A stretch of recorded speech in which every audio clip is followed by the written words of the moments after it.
professor, se a própria lei abrisse essa brecha, ia morrer muita gente, viu? E muitos homens, principalmente. Ia ter Mas eu acho que tem alguma jurisprudência aí, pelo menos, que alivia alguma coisa, não tem não, professor? Tem não. Daniel vai defender, né? Os cornos. Daniel, você tá pensando em fazer alguma coisa, Daniel? Se você achar uma jurisprudência, Daniel, é uma jurisprudência muito antiga. Muito. Isso não existe mais. Não. Então, vamos lá, gente. A gente faz tempo que a gente acha que tem alguma facilidade, né? A gente está estudando, então, gente, a teoria do crime, e a gente está na parte de culpabilidade. Então, a gente está aqui no terceiro elemento do crime, né, do fato típico, do crime, que primeiro era fato típico, segundo ilicitude, e agora a gente está dentro da culpabilidade. A gente está na parte da metade da culpabilidade. Então, a pergunta que eu havia feito para vocês é em relação à emoção e paixão. A emoção e paixão, quando um crime é cometido sob forte emoção e paixão, nós chamamos de homicídio passional. Então, o homicídio passional é aquele em que a pessoa está agindo sob forte emoção, sob paixão. São aqueles casos em que marido acaba matando a mulher, dizendo que a mulher está o traindo, e da mesma forma quando a mulher mata o marido, dizendo que está sendo traído, muitas vezes nem está sendo mesmo, né? Muitas vezes é fruto da imaginação da pessoa e acaba cometendo um homicídio sobre essa emoção, sobre essa paixão. Antigamente, realmente havia, vamos dizer, uma exclusão da culpabilidade em razão do sujeito, em que fazia justiça pelas próprias mãos. O exemplo é de chegar em casa, ver a mulher com uma outra pessoa, ele poderia matar e não seria levado a julgamento, não seria condenado. Algumas novelas, alguns filmes trazem isso. Oi. Mas isso muito mais relacionado à questão do homem. Sim, né? sim. Está muito relacionado ao sistema patriarcal machismo, e ao machismo, né? Sim, é o machismo. O homem que chega em casa e vê a mulher com uma outra pessoa, ele pode matar e não vai ser levado a julgamento. Isso daí, antigamente, no Código do Império, havia uma absolvição no Código do Império de 1890.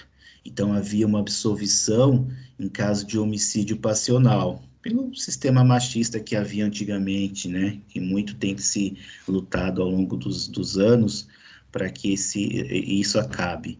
E já houve uma grande evolução com a Constituição Federal, principalmente, equiparando homem e mulher com direitos iguais.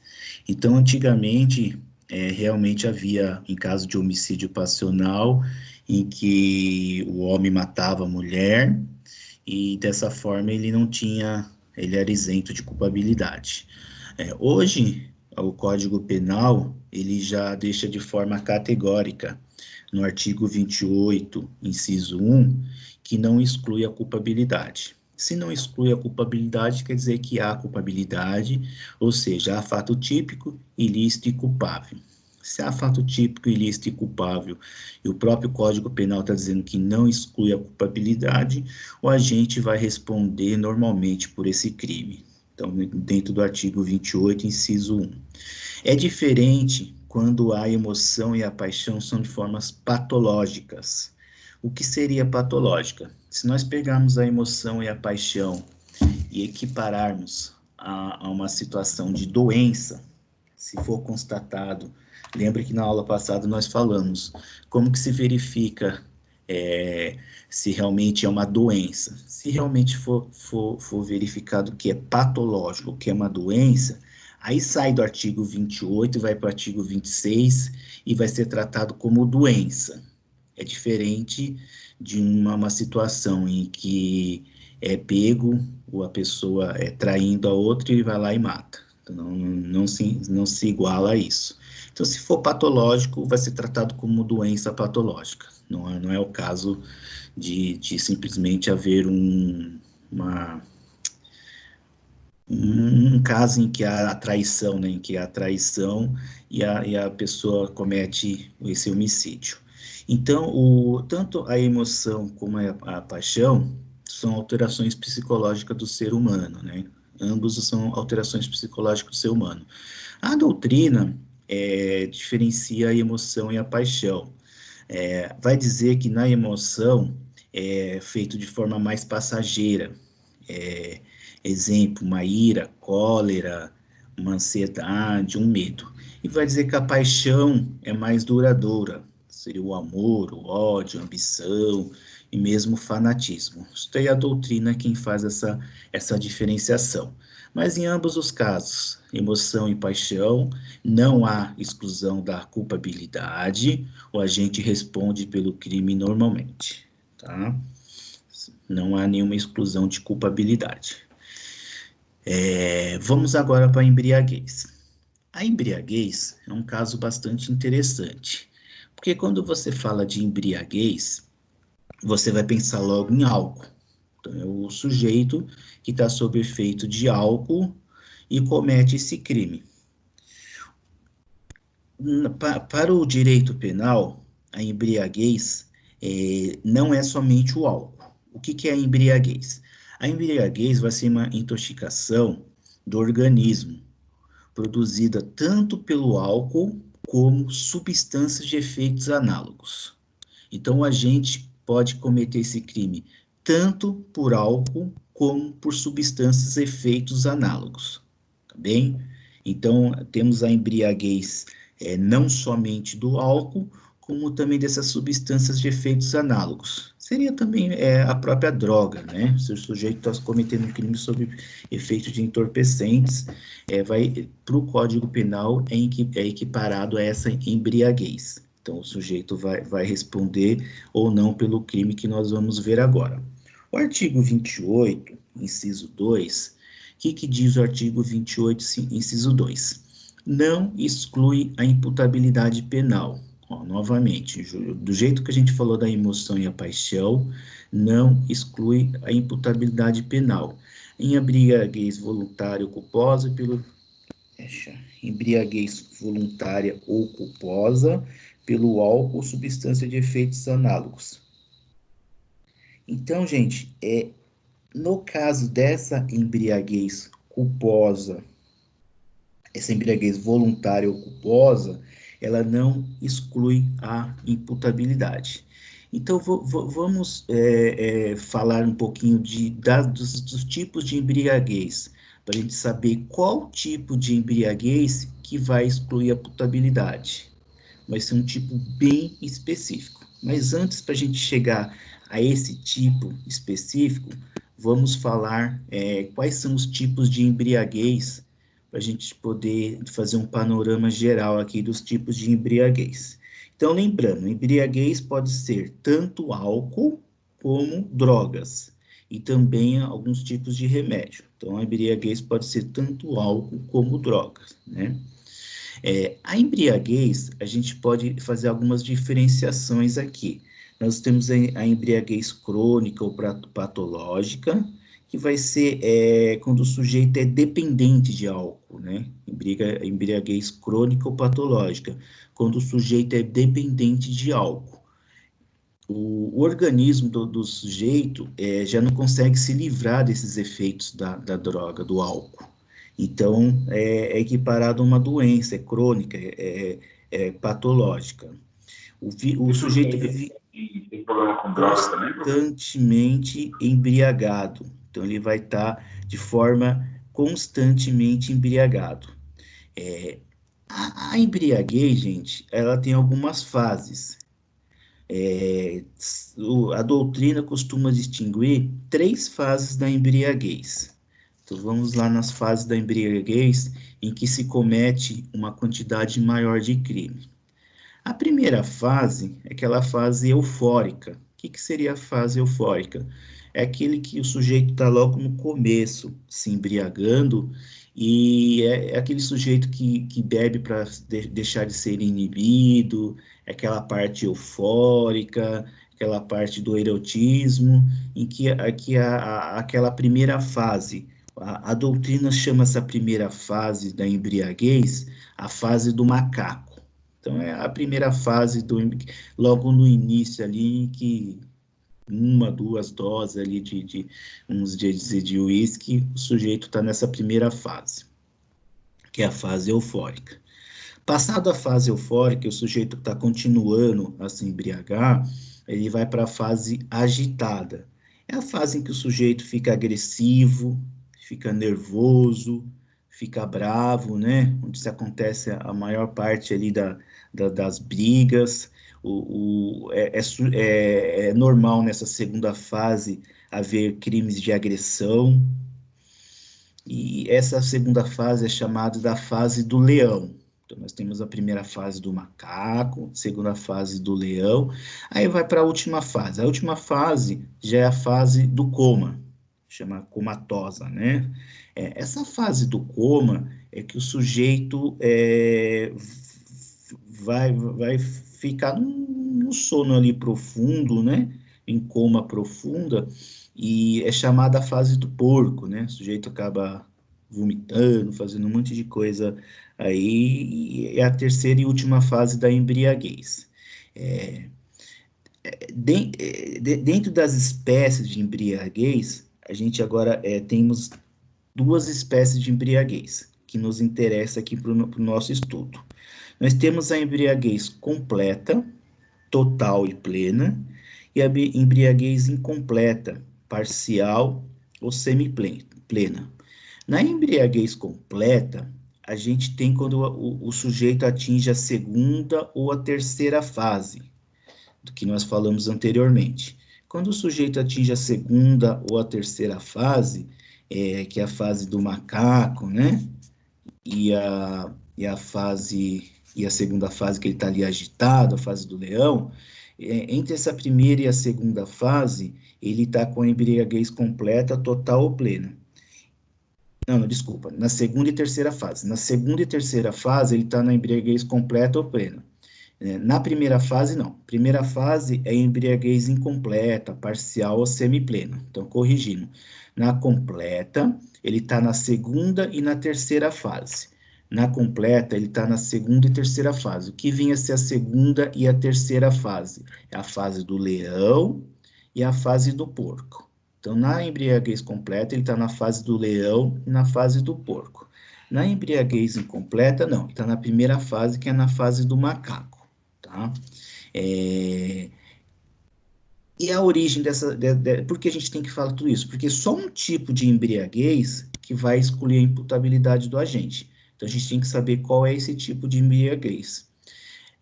Se ela é completa, se ela é incompleta, se ela é voluntária, se ela é culposa. A gente tem que saber qual é o tipo de embriaguez que vai excluir a imputabilidade. Então, nós temos a completa e nós temos a incompleta.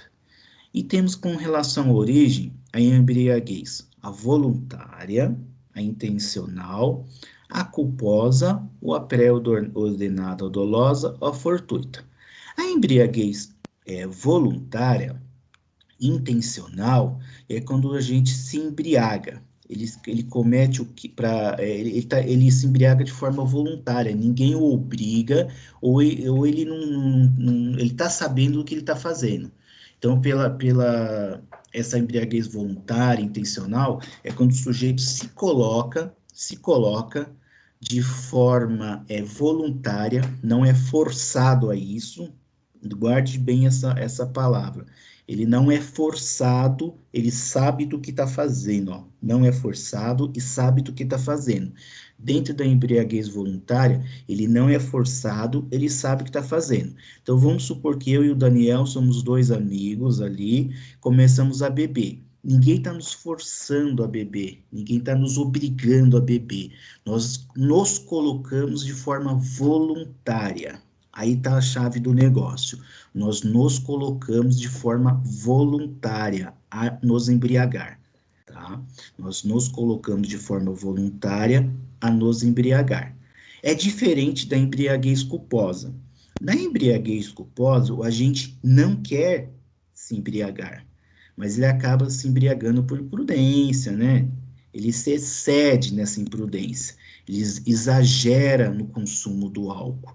e acaba ficando embriagado. Então, nós temos a voluntária, temos a culposa, e ambos os casos, gente, não vai excluir a culpabilidade, tá? Em ambos os casos, não vai excluir a culpabilidade. Ou seja, se eu e o Daniel nos colocamos a beber de forma voluntária, ou mesmo de forma culposa ali, bebemos de forma imprudente, ou bebemos de forma intencional, e cometemos um crime, aí sai uma discussão entre eu e o Daniel, eu vou e mato o Daniel, eu não vou estar isento de culpabilidade. Eu respondo o crime de forma normal. Eu não estou isento da culpabilidade. Na pré-ordenada é ainda pior. A pré-ordenada é quando eu e Daniel começamos ali a conversar. E o que eu falo? Eu vou beber para tomar coragem e matar o Daniel.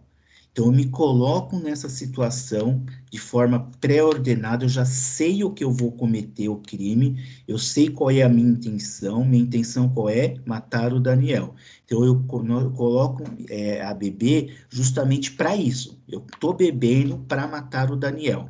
Então, eu vou responder pelo crime ainda com um agravante, porque eu estou me colocando para matar o Daniel. É diferente da embriaguez voluntária, né? O sujeito que se embriaga, mas não quer cometer o crime. Então, na pré-ordenada, não. O agente se embriaga com a intenção de cometer o crime. Ele quer cometer o crime, só que ele não consegue cometer o crime sem estar bebendo. Então, ele vai beber para cometer o crime. Então, tanto na voluntária como na pré-ordenada, ela não exclui a culpabilidade. E na pré-ordenada ainda vai ter uma agravante. Se você olhar no artigo 61, inciso 2, o sujeito responde o crime de forma agravada. São circunstâncias que sempre agravam o agente. Ter o agente cometido o crime, com emprego de contra 61, inciso 2. Agora, uma das alíneas aqui, com abuso, com confiança, fingindo. Inciso JL, inciso L, em estado de embriaguez pré-ordenada.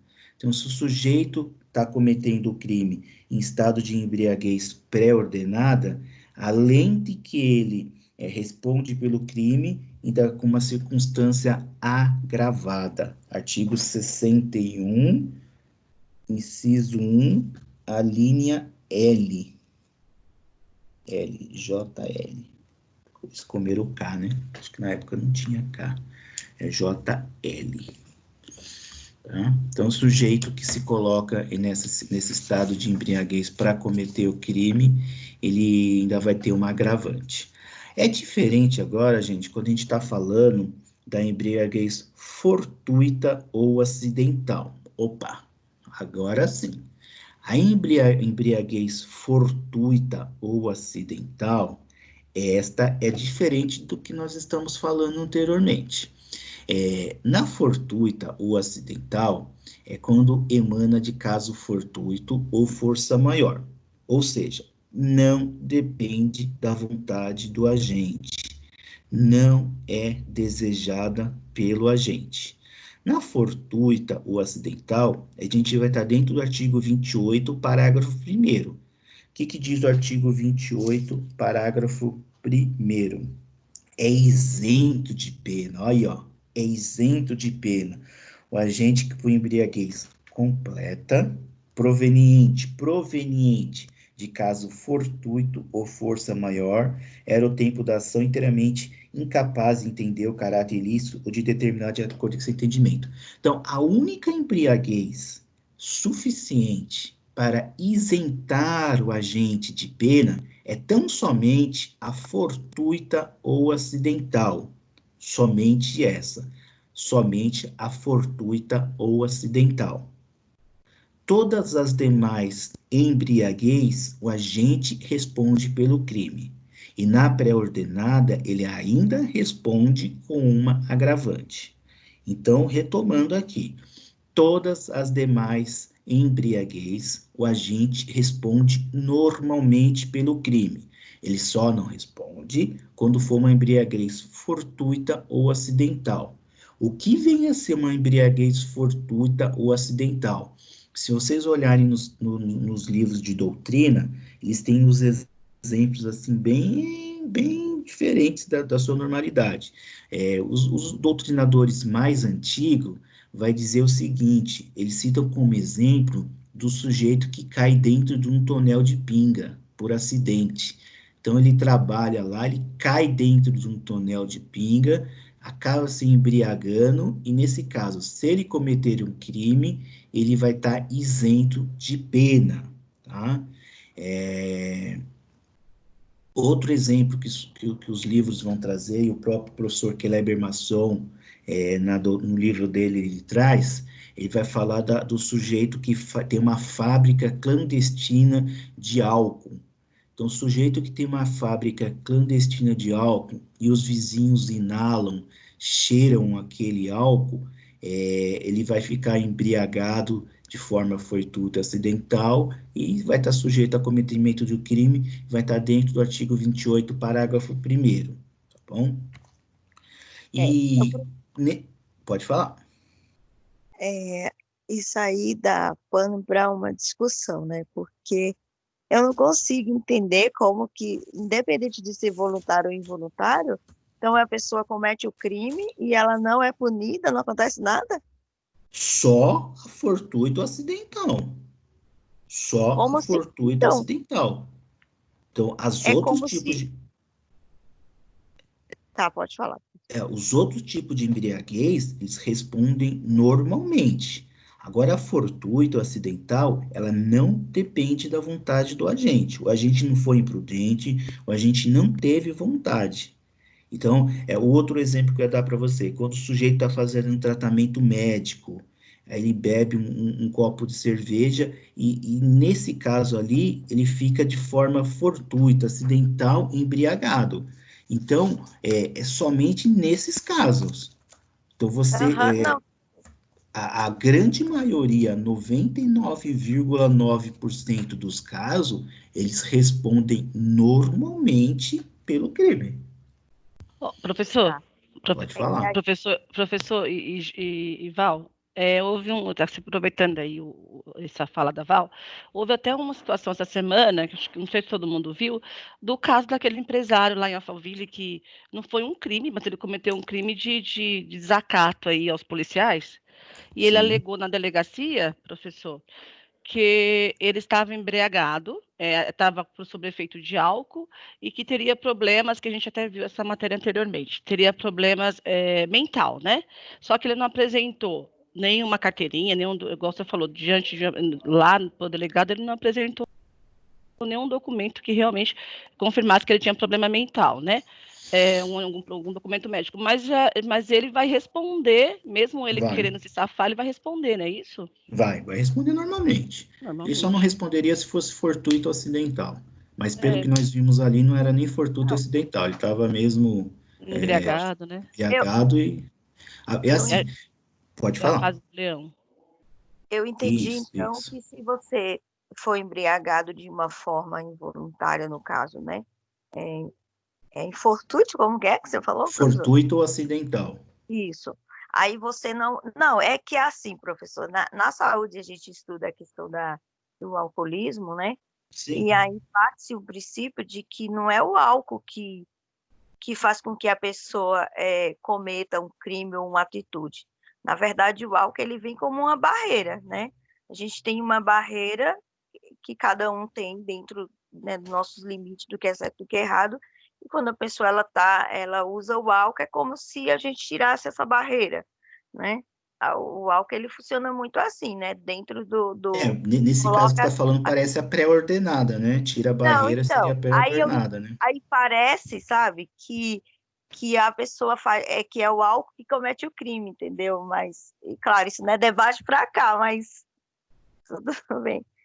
Eu fiquei Não, um mas pouco, o que você está falando entendeu? parece mesmo para tirar essa barreira, ele bebe e vai ficar sem essa Sim, barreira. do Mas é bem ponto por de aí vista da mesmo. saúde, né, a organização da saúde, ela traz a questão do alcoolismo como uma doença mesmo, né? E talvez por isso que uma coisa caminha junto da outra, né? A lei Sim, também se baseia naquilo que é colocado nas outras áreas, né? verdade. Tanto para se criar a lei, eles vão criar isso aqui com base em estudos, né? Com base em estudos que eles vão estar criando esses tipos de embriaguez aqui. Então, no caso do artigo 28, parágrafo 1º, só vai ser isento de imputabilidade o agente em que for fortuito ou acidental. Então, o outro exemplo que o doutrinador pode trazer é o Boa Noite Cinderela, né? O sujeito está lá, um outro coloca um produto na bebida dele, e a partir do momento que ele bebe, ele não se colocou para beber de forma do jeito que ele perde totalmente a noção do que está fazendo. Então, no caso de Boa Noite Cinderela ali, se o sujeito comete um crime sob o efeito dessa substância, ele não consegue responder por crime porque ele não sabe, e ele não se colocou, alguém que fez isso por ele, né? Alguém que colocou ele ali para ficar embriagado dessa forma.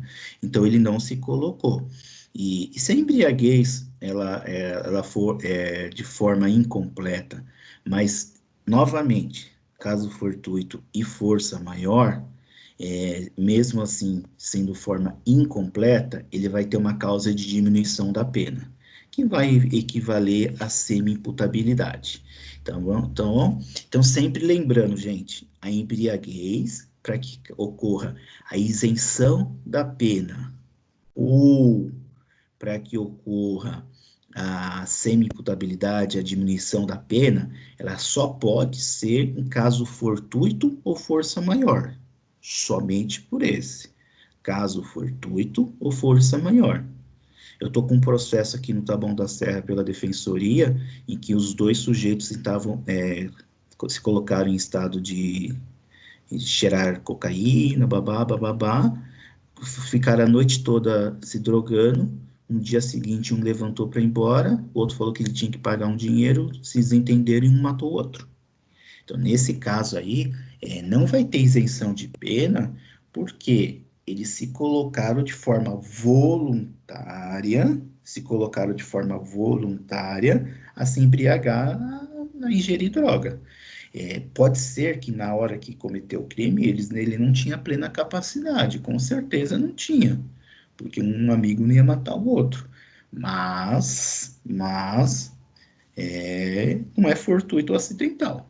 Não sendo fortuito ou acidental, o sujeito responde normalmente pelo crime, tá? E qual é o meio de provas? Vai se provar por meio de um exame laboratorial, né? Se prova sempre por exame médico. Quantidade de sangue, de álcool que está no sangue, ou pode se provar mesmo pelo bafômetro, né? Exame clínico também pode ser feita a prova, e fluir ultimamente pelo Código de Trânsito, para saber se a pessoa está embriagada ou não, até por prova testemunhal, né? Até por prova testemunhal já vai provar que o sujeito está embriagado ou não. Pode falar. Desculpa, estava interrompendo o senhor. Então, mas se o crime foi cometido numa determinada data, né? Quando se foi cometido o crime, se não foi pego ali no ato do crime e não foi se levado, como que é feito esse exame para ver a quantidade exatamente na hora do crime, para saber a quantidade de álcool, de droga que estava no sangue do indivíduo Não que se cometeu o faz. ato? Não se faz.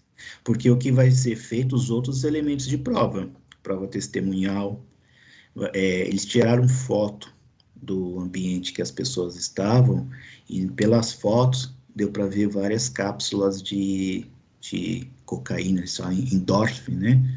Várias cápsulas de cocaína lá, todas utilizadas e bebidas, né? Então, nesse caso que eu citei o exemplo, foi por exame, foi feito uma certa perícia, vamos dizer assim. Do Tiraram local. foto do local, isso. Ah, E entendi. pelas fotos do local foi constatado. E ele é réu confesso ainda, Ele é né? réu confesso. Ele também pode alegar, olha, eu sou usuário e aí fazer-se um exame posterior, depois do crime, e constatar realmente que ele é usuário, e isso pode, vamos se dizer, na defesa, ajudá-lo de certa forma, Só constatar se que for ele é um feito logo usuário. depois, né? Sim, Como ele depois. já estava preso já há 1 ano, 2 anos, já não dava mais para pegar mais nada no sangue. Ah, entendi, Só se entendi. foi feito logo depois para saber se ele é usuário. Mas aí, para você alegar que ele é usuário, teria que alegar de forma patológica, né? Mas é difícil na Mas, prática você alegar de forma patológica aí. mas Entendi. mesmo assim a pessoa não cumpre nenhuma pena, nada. Não, ele vai para júri. Tá cumprindo pena, vai para júri. Vai ser julgado perante o júri, plenário do júri, homicídio. Tá respondendo por crime normalmente. Ele só não responderia por crime se fosse caso fortuito ou força maior. Não sendo caso Mas fortuito ou força não maior, é muito responde comum, normalmente. professor, esse caso fortuito aí Hã? acontecer. Não Não é entendi. muito comum. Não é muito Não, comum esse caso não é, fortuito acontecer. não é nada comum. Quase fortuito ou força maior você só vai encontrar na doutrina. Ah, tá. Na É prática, você quase não vai impossível, achar. uma pessoa quase impossível a pessoa cair dentro de um barril de cachaça, né? É, é. São coisas bem relevante, né? É uma De colocação, igual você falou, dentro repente, da de doutrina. repente, o professor, de repente, Oi. aquele que está procurando matar a ilegítima defesa da honra, ele pode cair no barril de propósito, né? Ele teria que trabalhar no local, né? Não existe um barril assim, mas não dá, não. É que eu não lembro, não dá pela voz saber quem foi, se foi a Genivaldo ou a Milena que falou, mas é que nem vocês falaram, é quase impossível, na prática, você encontrar um caso fortuito ou força maior. Foi eu, a Alessandra, professor. Foi a Aham. Elisandra, né? É. É quase impossível você encontrar na prática um caso fortuito ou força maior, muito pelo contrário. Isso daí é somente, tem algumas coisas no direito penal, é só para a doutrina mesmo, porque na prática você não vai encontrar. Uma tese contraditória também, Na caso né? fortuito?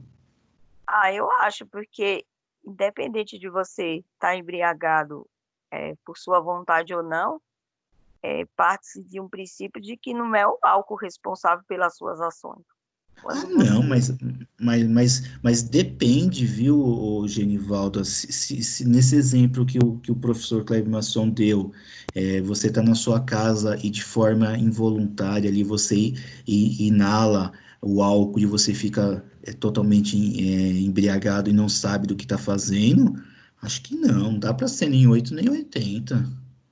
Acho que na forma voluntária, sim. Na forma voluntária, você tá ali na sua casa, começa a beber 1, 2, 3 cervejas, e aqui é que eu vou falar, assim, pela teoria da Axio Liberi em causa, vai dizer isso daí. A partir do momento que de forma voluntária você bebeu, você responde pelo crime. Então, sempre que você for num bar e estiver dentro de um bar, pela teoria da Axis Liberi em causa, e você começa a beber e fica embriagado e vem a cometer um estupro e um crime, você responde pelo seu crime normalmente. Até o professor Kleber Masson, ele é um pouquinho contra a teoria da Axis Liberi em causa, porque que ele diz o seguinte, quando você estava ingerindo, você não tinha o dolo de cometer o crime. Então, ele diz que essa teoria é um pouquinho contraditória, mas é uma posição dele que é minoritária. Mesmo ele tendo essa posição aí, que não é. A grande parte da doutrina vai dizer o seguinte: a partir do momento que você se coloca em estado de embriaguez e dali em diante você vem a cometer um crime, você responde normalmente pelo crime. Aí, pela letra da lei, você não consegue se livrar, não. Essas exceções, professor, são mais por causa de a pessoa que toma um remédio, por exemplo, que não sabia que ia ter alguma complicação Isso, de trânsito, alguma coisa assim, né? Só vai se aplicar mais isso. aí, né? Só. Porque fora isso, não tem como aplicar, não. Então, da embriaguez, gente, coloque na cabeça de vocês o seguinte: para efeito de concurso, para efeito de prova, principalmente para vocês, para efeito de exame da OAB, somente a embriaguez. proveniente de caso fortuito ou força maior, que vai isentar o agente de pena. Somente essa. Vai utilizar a teoria da axio liberi in causa, que na hora que você se colocou em estado de embriaguez, você tinha a sua plena capacidade, você sabia do que estava fazendo, e quer seja por essa teoria, quer seja por qualquer outra teoria, os demais casos de embriaguez, você não estará isento de pena, tá bom? Agora, mais um item aqui da culpabilidade que nós temos, nós falamos então da imputabilidade, né, que foi o item que nós começamos na aula passada e terminamos a aula passada, essa aula. Então, dentro dos elementos da culpabilidade, a gente tinha a imputabilidade, e agora a gente tem a potencial consciência da ilicitude. Que vem a ser a potencial consciência da ilicitude? Antigamente, estaria aqui dentro o dolo e a culpa. O dolo e a culpa agora estão lá no fato típico. Quando nós estudamos fato típico, estudamos conduta, nós falamos do dolo e da culpa. Foi um assunto já estudado lá no comecinho da matéria. Isso daí foi uma criação do finalismo. Nosso Código Penal, ele adotou essa teoria do finalismo. Então, nós temos aqui que a dolo e culpa, ele sai da potencial consciência da ilicitude e vai lá para o fato típico. E o que restou aqui dentro da consciência da ilicitude? Ficou esse aqui, ó, a potencial consciência da ilicitude. O que vem a ser a potencial consciência da ilicitude? É a possibilidade que tem o agente, no caso concreto, e com base em suas condições pessoais, de entender o caráter ilícito da pena, do fato. Então, o que vem a ser a potencial consciência da ilicitude é a possibilidade que tem o agente, no caso concreto e com base nas suas condições pessoais, de entender o caráter ilícito do fato. Então, o que seria isso? É o segundo elemento da culpabilidade, né, a potencial consciência da ilicitude. O primeiro que nós vimos foi a imputabilidade, o segundo, então, é a potencial consciência da ilicitude. Seria uma valoração paralela de esfera do profano, eles falam assim, os doutrinadores. Como que eu vou identificar a potencial consciência da ilicitude? Não se utiliza, gente, um juízo técnico. Ele vai utilizar mais um critério formal para saber essa potencial consciência da ilicitude. Esse seria um critério intermediário, o juiz leigo que vai falar. Para a gente entender o que seria a potencial consciência da ilicitude, nós vamos incorrer dentro dessa excludente que é o erro de proibição. Nós falamos anteriormente do erro de proibição, mas eu falei para vocês, segura aí, quando a gente falou do erro do tipo. A gente vai falar do erro de proibição lá na frente. Então, agora é o momento da gente falar do erro de proibição. Então, dentro da potencial consciência da ilicitude, nós vamos ter uma excludente que é o erro de proibição. O que vem a ser este erro de proibição? Então, para a gente entender a potencial consciência da ilicitude, a gente tem que saber o que é o erro de proibição. O erro de proibição, por ser uma construção doutrinária, você não vai encontrar certinho ali na lei essa palavra erro de proibição, por ser algo que a doutrina quem criou. Seria um erro sobre a ilicitude do fato. Seria um erro sobre a ilicitude do fato. Era chamado como erro de direito antigamente, agora a gente chama de erro de proibição. Se vocês olharem o artigo 21 do Código Penal, o artigo 21 do Código Penal traz de forma categórica o seguinte: o desconhecimento da lei é inexcusável, ou seja, todos devem conhecer a lei. O erro sobre a ilicitude do fato, aí é diferente, ser inevitável isenta de pena, ser evitado poderá diminuir de sexta a uma terça parte. Então, o que seria esse desconhecimento da lei? O código vai dizer, a lei vai dizer que todo mundo deve conhecer a lei. A lei não pode ser algo que um sujeito conhece e o outro não conhece. Todos partem do pressuposto que conhecem a lei. Então, todos sabem que não pode matar, todos conhecem a lei. Então, no erro de proibição, o agente conhece a lei, porque ele não pode dizer que não conhece a lei. No erro de proibição, o agente conhece a lei. É diferente é desconhecimento. Não. O agente conhece a lei. Até porque o seu desconhecimento é inexcusável. Todos devem conhecer. O que ele não vai conhecer aqui, gente, é o conteúdo da lei. Então, ele não vai conhecer o conteúdo da lei. Então, é bem complicado, mas assim, quando eu der o exemplo, vocês vão falar, então, por esse exemplo, beleza, dá para entender melhor, mas sem dar o exemplo vai ficar difícil. Então, o agente, ele conhece a lei, porque mesmo parte do pressuposto que todo mundo não pode se isentar de conhecer a lei, mas ele pode não conhecer o significado, o alcance, a aplicabilidade da lei. Então, ele pode não conhecer a aplicabilidade da lei. Não sabe se o fato por ele praticado se enquadra na lei. Esse conhecimento só adquire com uma vivência em sociedade. Então, eu vou dar um exemplo para vocês. Para aí vocês vão falar, agora sim, fica mais fácil de entender. O sujeito que mora no meio do mato, então a gente parte ali o sujeito mora lá dentro de Juquitiba, lá no final de Juquitiba, já chegando na Mata Atlântica, lá longe. Então ele mora totalmente longe da civilização. Ele já vive lá por um bom tempo.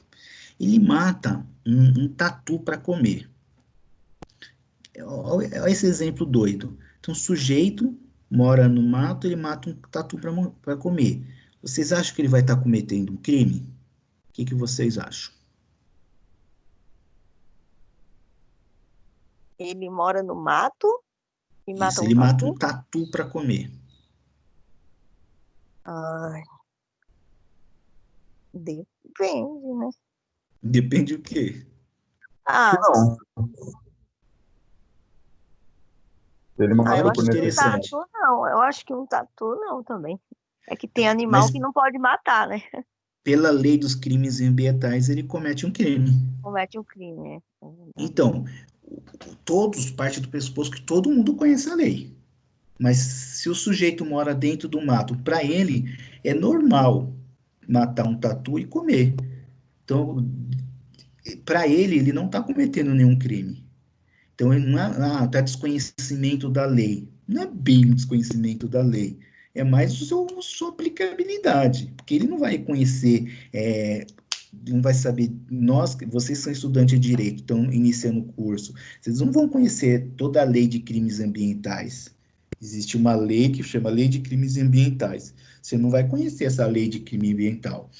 Então, por aqui, você pode falar que é um erro de proibição inevitável, porque não tem como conhecer a lei de que o sujeito que mora dentro do mato, não tem como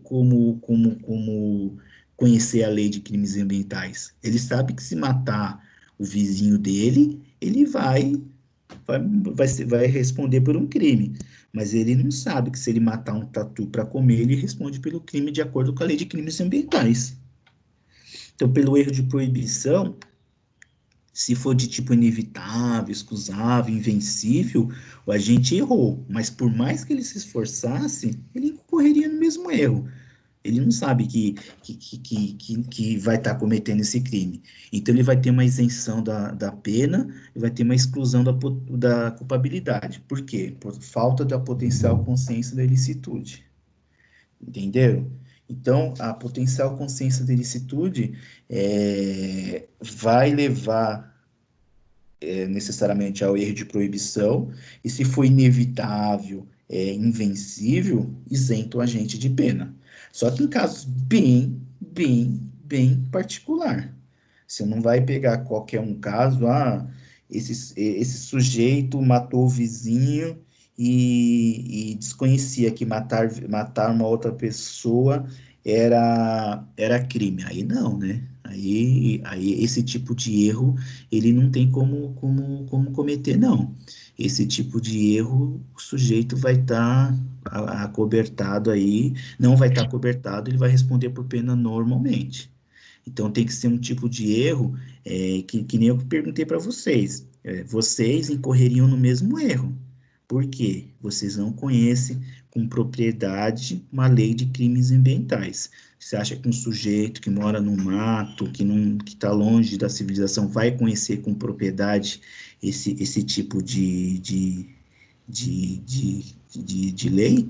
Não tem como, né? Então, o erro de proibição inevitável, excusável, invencível, a gente errou, mas mesmo que se ele se esforçasse, ele incorreria no mesmo erro, vai isentar a gente de pena, tá? E, por fim, a gente falando do erro de proibição, a gente tem o erro de proibição direto e o erro de proibição indireto. Só voltar aqui, que senão vocês não vão acompanhar.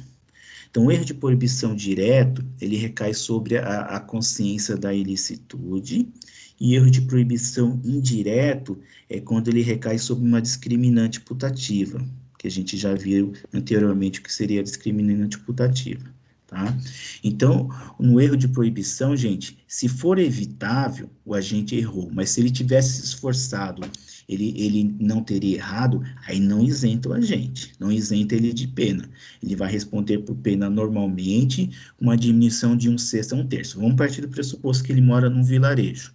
Nesse vilarejo existe uma placa enorme ali escrito ali, matar tatur, pena de tanto a tanto. Então ele não pode já se valer do erro de proibição, porque pela localidade ali, todos conhecem que não pode matar tatu. Outra coisa também, se não me falha a memória, é fazer comércio de... Como chama aquele negócio branco? Você extrair da mata aquilo... Como que é aquele negócio branco que come como salada? Palmito, professor? Isso, palmito. É crime também você ir na mata, extrair palmito e comer ou comercializar. É a mesma coisa. Se você vai estar caindo por esse tipo de erro, da mesma forma como matar tatu. Tá bom? Pela lei de crimes ambientais, você não pode extrair esse tipo de alimento, não pode matar tatu. Tá bom? Agora, dentro da potencial consciência, agora vamos falar da coação moral irresistível. A coação moral irresistível, o que vem a ser isso? Está dentro do artigo 22 do Código Penal. O que diz o artigo 22 do Código Penal? Se o fato é cometido sob coação irresistível ou estrita obediência à ordem legal, não manifestamente legal, o superior hierárquico só é punível o autor da coação ou da ordem. Então, vamos partir do pressuposto. Vamos pegar esse artigo 22 e dividir em dois. O que seria dividir em dois? Nós vamos falar primeiro da coação irresistível e depois vamos falar da estrita obediência à ordem. Na coação moral irresistível, o que nós vamos ter? Moral, porque eu não estou pegando de forma física a mão da pessoa e mandando ela cometer um crime. Eu estou coagindo ela a que ela cometa um crime. Estou forçando ela de forma moral, forçando ela, ameaçando ela de forma moral a que se cometa um crime. É diferente da coação física. Se eu falasse de coação física, que nós já falamos anteriormente, aí exclui a conduta. Eu estou dentro do fato típico. Exclui a conduta, exclui o fato típico e deixa de ser crime. Então, eu dei o exemplo para vocês. Pego a mão do fulano e forma física, aperto o gatilho com a mão assim, em cima da mão dela.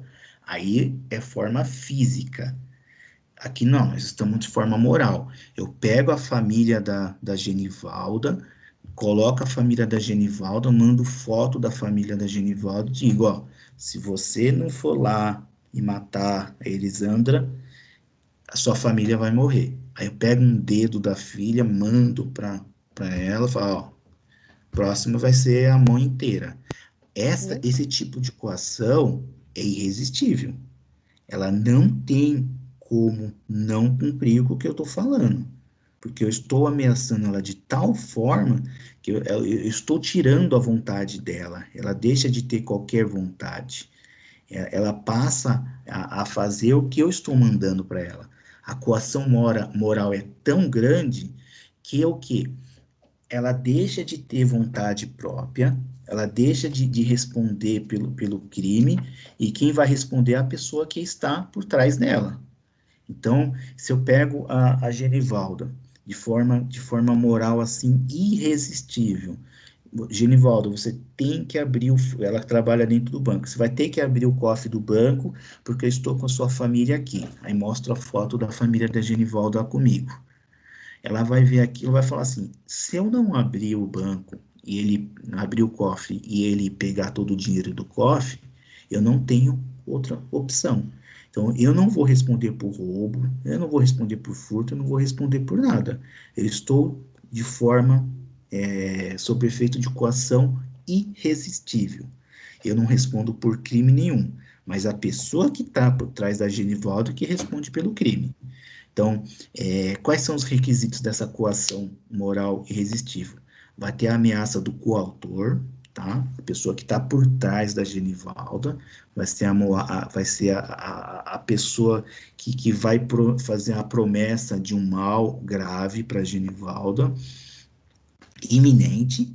Ela está com a família dela ali, ó, prestes a acontecer alguma coisa, e possível de ser concretizado. Não é qualquer tipo de coação, não. Essa coação, essa ameaça, ela tem que ser, essa ameaça do coautor, ela tem que ser uma promessa, um mal grave, tem que ser iminente, prestes a acontecer ou estar acontecendo, e possível de ser concretizado. A Genivalda não tem outra opção. Ou ela faz ou ela faz. Inevitabilidade do perigo por outro modo. Ela não tem uma outra opção. Eu não dei uma outra opção para ela. Ela só pode fazer o que eu estou mandando.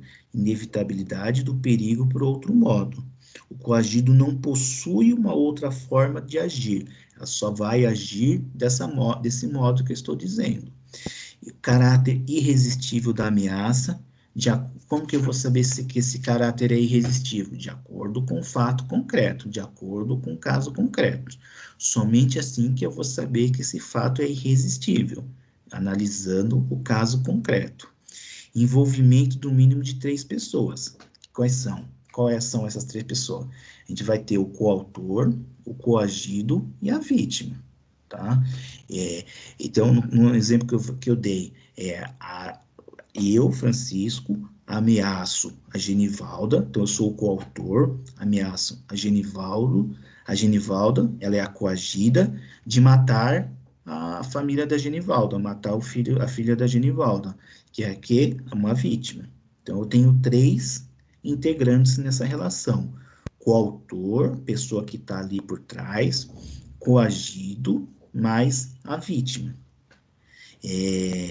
Caso a Genivalda não abra o cofre, eu mato a filha da Genivalda. Ela não tem uma outra opção, tá? Ela não tem uma outra opção. Ou ela faz isso, ou ela faz isso. Esse tipo de coação que eu estou explicando para vocês, ela é irresistível.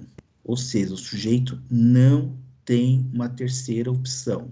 Ele não tem uma outra opção. Ele tem que fazer o que eu estou mandando. Se a gente estiver dentro de uma coação moral resistível, ou seja, o sujeito tinha a opção de fazer algo diferente. Ele não tinha somente a opção do que eu estou fazendo. Eu não mostrei nenhuma foto da família da Genivalda. Eu simplesmente cheguei para a Genivalda, abre o cofre e falei assim, não vou pegar a sua família. Aí ela, como assim você vai pegar minha família? Você não conhece onde ela mora, nem nada, nem nada. Então a Genivalda, ela tem a opção de resistir ao que eu estou falando, tá? Se for uma coação moral resistível, é diferente.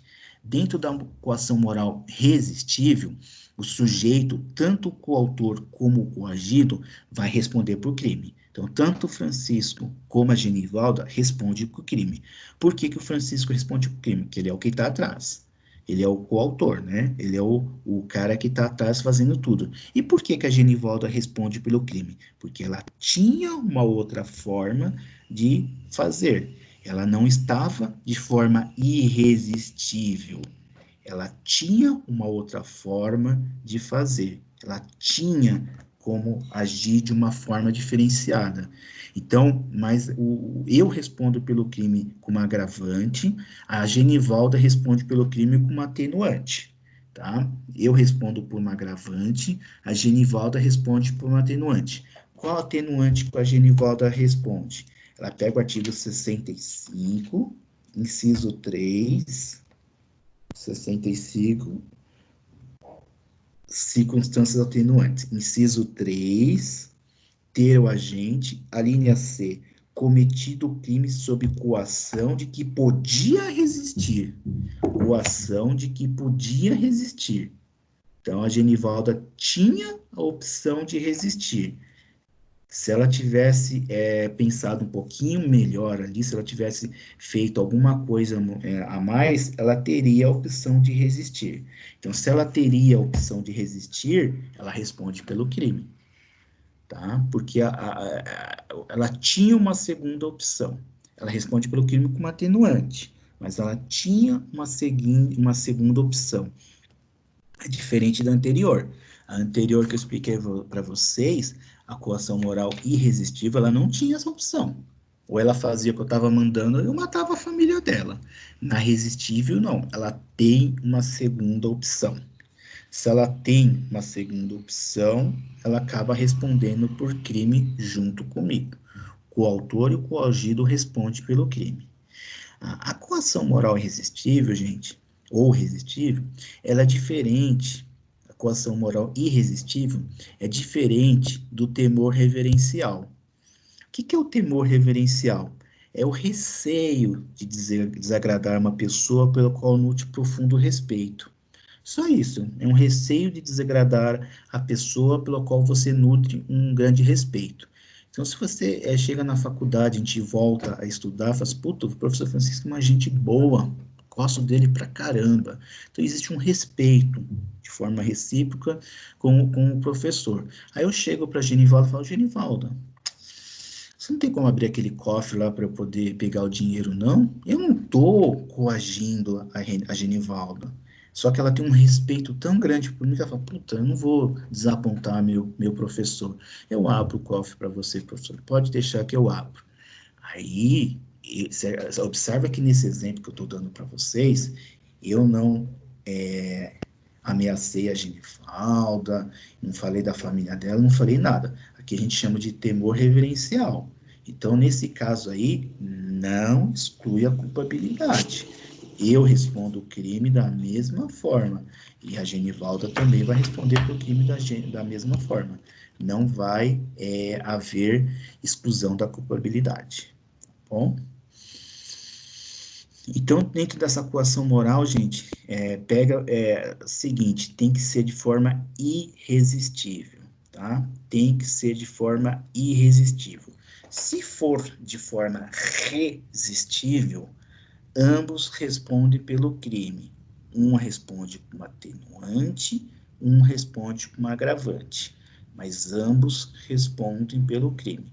Só não vai responder pelo crime se for irresistível. Eu não estou dando uma segunda opção para a Genivalda. Se ela analisar bem, ou ela faz o que eu estou mandando, ou ela faz o que eu estou mandando. Ela não tem uma segunda opção. E dentro do artigo 22, a segunda parte dele, fala em estrita obediência à ordem não manifestamente ilegal. Essa palavra não manifestamente ilegal é um pouco complicado de se compreender, mas vocês têm que pegar a letra da lei. Não manifestamente ilegal. Então, dentro dessa obediência hierárquica, ela também vai ser uma excludente da culpabilidade, mas ela tem que ter uma inexigibilidade de conduta diversa. O que vem a ser a inexigibilidade de conduta diversa, gente? Eu não tenho uma outra opção, eu tenho que novamente fazer dentro do que está sendo proposto. Esse tipo de obediência hierárquica geralmente é aplicado em funcionarismo público subalterno, né? A prática de um ato estrito, no estrito cumprimento do dever, estrito cumprimento da ordem. Então, um caso de obediência hierárquica quando houver funcionarismo público caso subalterno, né? O subalterno, ele pratica um fato no estrito cumprimento da ordem. Essa ordem não manifestamente legal. Não manifestamente legal. Emitida pelo seu superior hierárquico. Superior hierárquico. Então, gente, tem como fundamento a impossibilidade do subalterno conhecer a ilegalidade da ordem. A impossibilidade do subalterno conhecer a ilegalidade da ordem. Se eu chego para o meu subalterno, no funcionalismo público, aí pego o policial, eu falo para ele, ó, mata a Genivalda. Isso daí não é manifestamente ilegal. Por quê, gente? Eu sei que matar alguém é crime. Eu sei que matar alguém é crime. Então, não entra na não manifestamente ilegal.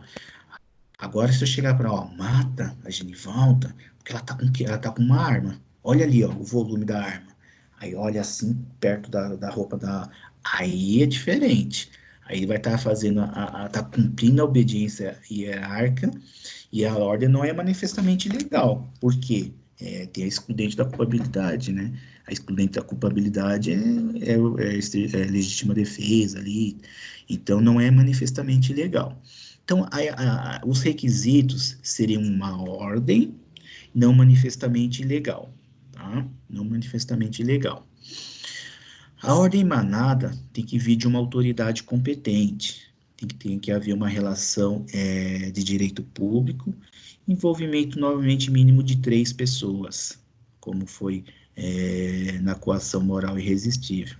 Então, novamente aqui, tem que haver o envolvimento de 3 pessoas, da mesma forma que a gente viu anteriormente na coação moral irresistível.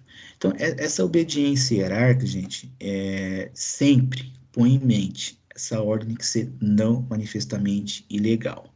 Porque se a ordem é ilegal, se eu estou dentro de uma ordem ilegal, mate alguém simplesmente por matar alguém, tanto o superior hierárquico como o funcionário subalterno, ambos vão responder pelo crime, tanto o superior hierárquico como o seu subalterno. Então, se eu não estou dentro de uma ordem manifestamente ilegal, se a ordem é totalmente ilegal, se eu chego simplesmente para o meu funcionário e falo, ó, mata. Mas por que eu vou matar? Mata porque eu estou mandando. Poxa, mas por que você está mandando? Porque eu estou mandando. Mata porque eu estou mandando. Não, então essa ordem não é ilegal. Eu não vou matar, não. Não vou matar porque essa ordem não é ilegal. Então, se eu estou dentro de uma ordem que ela é ilegal, tanto o superior hierárquico como o seu funcionário subalterno, e ambos vão responder pelo crime. Novamente, um agravante e outro atenuante, mas ambos respondem pelo crime, tá certo? Essa ordem, se for uma ordem legal, não há crime, e o subalterno não vai responder, tá? Não manifestamente legal é a ordem ilegal, mas aparentemente com legalidade. O que é a ordem ilegal? Que nem o exemplo que eu dei. Tem uma patente maior, uma patente menor ali, e fala, ó, mata a Genivalda. Mas por que eu vou matar a Genivalda? Porque ela tá armada. Então mata ela antes que ela mate a gente. É manifestamente ilegal. A ordem é ilegal, mas aparentemente há uma ilegalidade. Então, a pessoa que está obedecendo a ordem não vai responder pelo crime. A pessoa que está obedecendo a ordem não vai responder pelo crime. Há uma relação de direito público aí, né? Funcionalismo público, envolvendo no mínimo as 3 pessoas, tá bom? Envolvendo no mínimo as 3 pessoas. Eu acho que com isso, gente, e temos o cumprimento da estrita ordem, né? A ordem foi cumprida de seu subalterno, beleza. Então, com isso, a gente finaliza a parte de culpabilidade. Com isso, a gente finaliza a parte de culpabilidade. Deixa eu verificar aqui, nós temos mais 22 minutos para a gente entrar em concurso de pessoas.